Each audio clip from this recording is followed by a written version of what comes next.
In this video, we'll discuss how to add materials to an interior rendering in Revit. Rendering in Revit can sometimes be complicated and is also a multi-stage process. So before you begin your rendering, you need to make sure that all your walls, your doors, and your windows and floors are added to the architectural drawing. Also include any ceilings and interior lights. And then I also recommend that you create a folder with all of your materials. So your interior materials should be selected before you begin this process. Now, rather than scanning in all of your materials, it's usually easier to go to the manufacturer's website, right-click on the image of the finish, and save that under your folder, and then we can bring that into Revit when we add the materials. Okay, so let's first start by adding a few materials. First, we're going to change to the shaded view so that we can see some of the materials that we're adding. You will add your materials for the interior design project under the material browser right here. So manage material browser. You will paint the materials after you add them by going to modify and using the paint icon here. If something in my interior space is just a solid color, I won't go through the trouble of saving the image and importing it into Revit. I will just go to the color wheel and select the color from the Revit menu. So I'll show you how to do that, and then I'll also show you how to import an image of your color. So first, we'll go to the material browser. So we'll go to Manage Material Browser. I'm going to type in Paint, and I'm going to go down to Gypsum Wallboard Painted White. Now, if we start to edit the color of this, then it will edit everything that is gypsum wallboard painted white. So we don't want to do that. We're going to right-click on this and hit Duplicate, and I'm going to say Paint Sherwin-Williams Smoky Blue.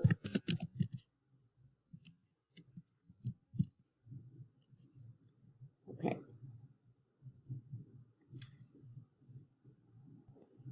All right, so make sure you're on the smoky blue.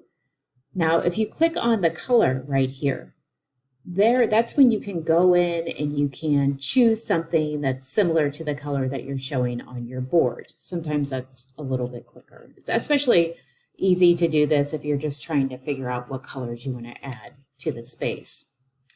But we're going to actually add the image of the smoky blue color. So I'm going to go to Finishes right here. And then I'm going to go to the folder where we have the smoky blue color, to my interior materials folder. So I'm going to click SW Smoky Blue. Okay, now once I've added that paint color in there, then I would go to Modify in the paint bucket, and then I would do a quick search in the materials that are already loaded. Now, many of those materials that you just saw were loaded when we brought in the furniture, reflected ceiling plan, and all of that.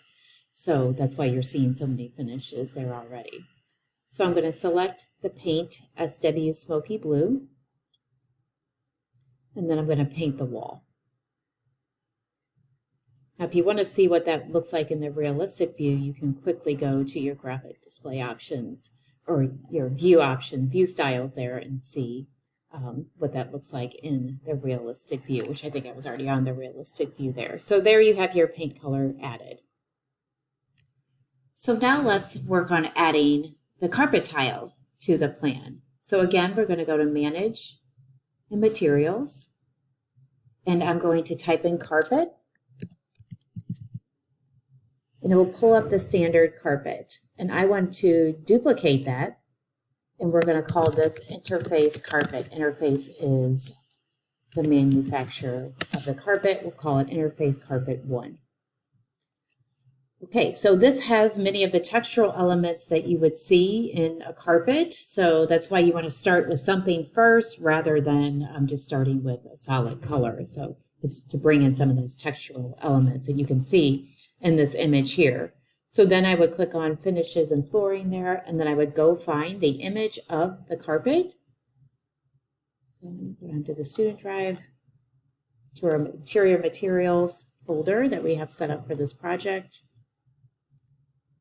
And we are going to, we just actually have to select the carpet tile because we've already loaded it into the project.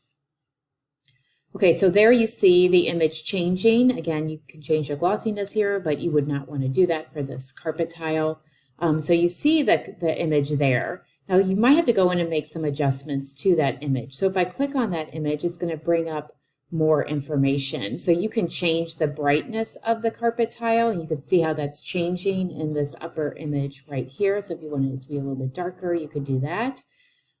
You can also go down and change the size. So the sample size of the image was 1'3" by 2 3/4, but that's not the right size of the tile. This tile is actually a 2 by 2 tile. So then I would click on 2 feet here and 2 feet there. Done. And apply and OK. Then I'm going to go up to Modify, Paint, and then I'm going to do a quick search for interface. Carpet 1. And then I'm going to paint my flooring material. And there you have your exact carpet tile.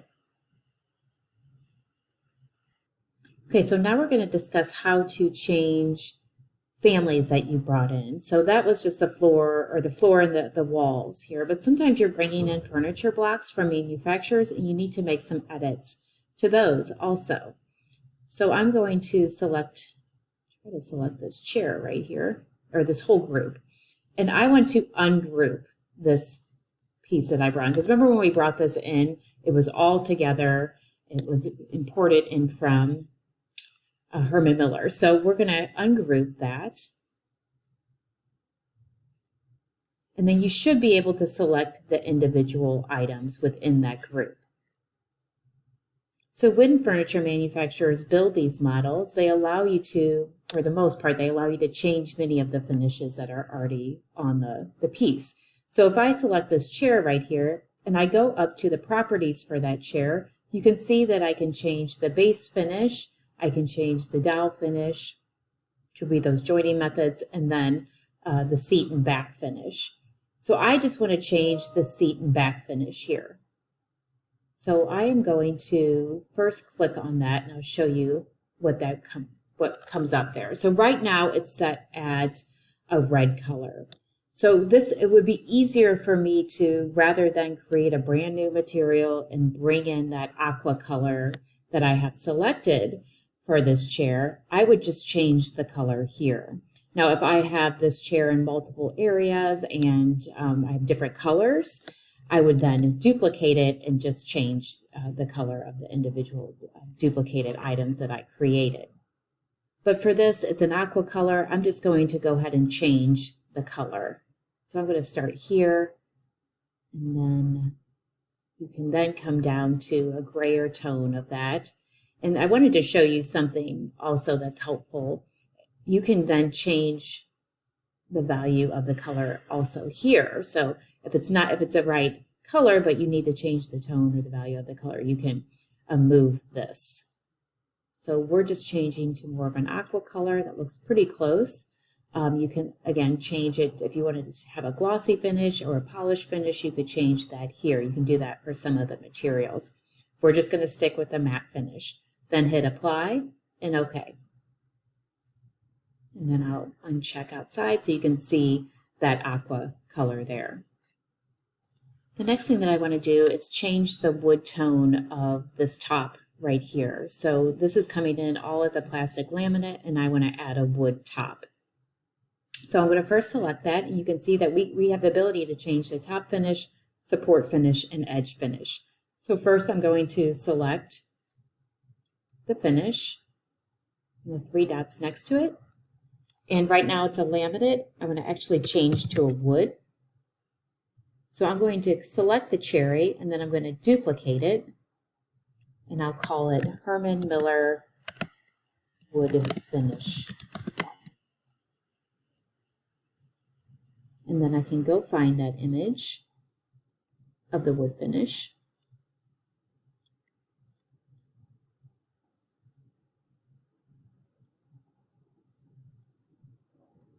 And it's called HM Phantom Cocoa. So you could add that to the name if you wanted to.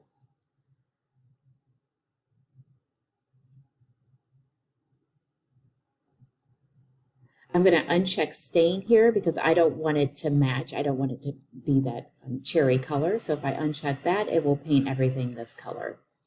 Then I'm going to hit apply and OK. Then I'm going to go to modify, paint, and then type in HM wood finish 1. And then I'm going, since I already had that selected, it actually painted the top. Another way that you could do this is you could, let's say, see how the edge isn't the same color? I could then click my modify arrow, select the top, and then you can change the finish here. So now that I have it loaded, I can just quickly come and type in HM, wood finish 1, and then you can see that it also changed the edge finish as well. And then this area right here, these cabinets, I want to change the top finish to that same color.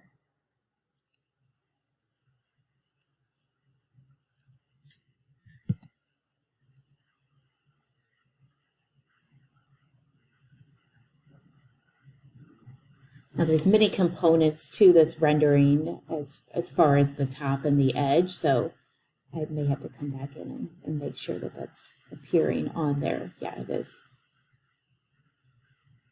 And then I'm going to change this area also to the Herman Miller.